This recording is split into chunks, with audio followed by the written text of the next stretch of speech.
Hello, athletes and fans of bodybuilding. Tarek Elgindi with the Mr. Olympia.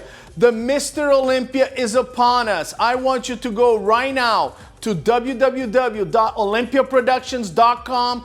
Get your pay-per-view right now. You don't want to miss the 60th. If you are in Las Vegas, you got your VIP tickets, you're about to make history with ourselves. You are going to be witnessing some of the greatest bodybuilders in the history of the sport at the 60th Mr. Olympia. And yes, the watch party at Zoo Club. You go there, you get your table. There's going to be a lot of people there. And I heard some of the stars are actually going to go there eventually to check it out. So I want you to go olympiaproductions.com, get your pay-per-view, get all the information on the www.mrolympia.com. This is happening right now. I want to talk to you about the show in Italy, Hunter Labrada. There was huge expectations. When is Hunter going to qualify for the Mr. Olympia? The list came out. Italy. Okay, it was him, Andrea Presti, and a lot of other competitors, and some of them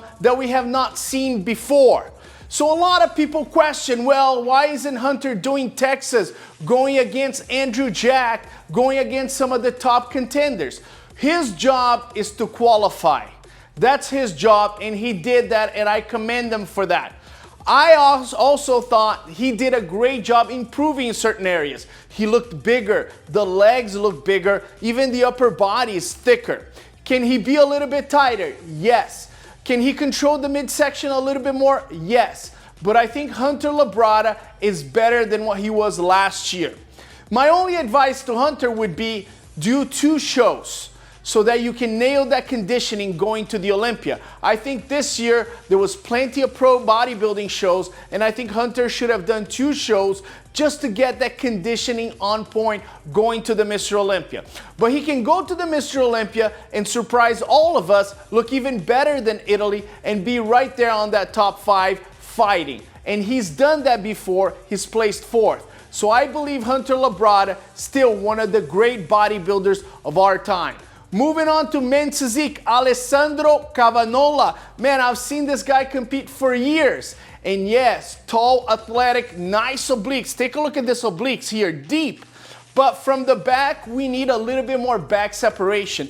It looks like he was holding just a little bit of water. This is an easy fix going to the Mr. Olympia. Moving on to bikini, Anna Setlak. Great back pose. I like the back pose, but she's gonna have to be fuller. Guys, on that first call out at the Olympia last year, you had fullness. You had Loralee Chapados, Maureen Blanquisco, Ashley Cole-Wasser, and Jennifer Dory, who's not going to be there. But fullness is your friend when it comes to the Mr. Olympia in the bikini category. So I would come in just a little bit fuller, and I think Anna can really surprise a lot of people. Moving on to Florida, my friend Tim Wilkins was there, and he was calling the winners in the classic physique. This guy is mega famous in Brazil. Yes, Breno Freire. He is called the Tenente Breno. Yes, he is a tenant in the Brazilian army, and he's now going to the Mr. Olympia. Man, he's got large clavicle bones. He needs to pose well to minimize the waist, but the conditioning was impeccable. The amount of muscle was there. Between now and the Mr. Olympia, it's practicing and practicing and practicing the posing to minimize the waist. Congratulations, young man. Moving on to the men's physique, Ricardo Cenat.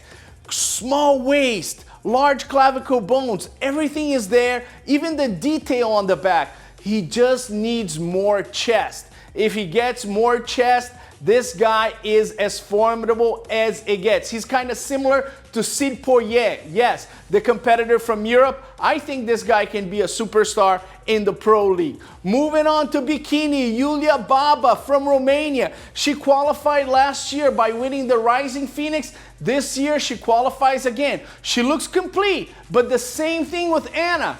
You gotta come in just a bit fuller.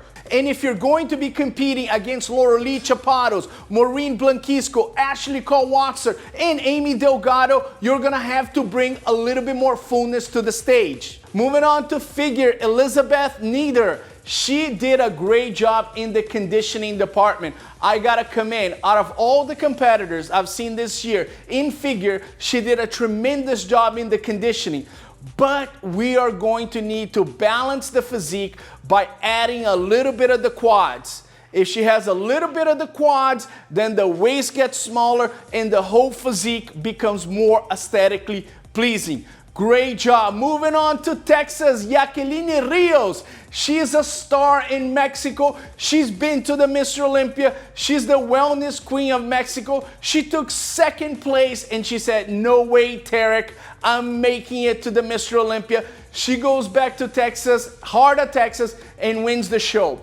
She's more balanced now. She actually had more legs than necessary for wellness. I can't believe I'm saying this, but Jacqueline had really big legs. And now she brought it down a little bit and it looks more aesthetically pleasing.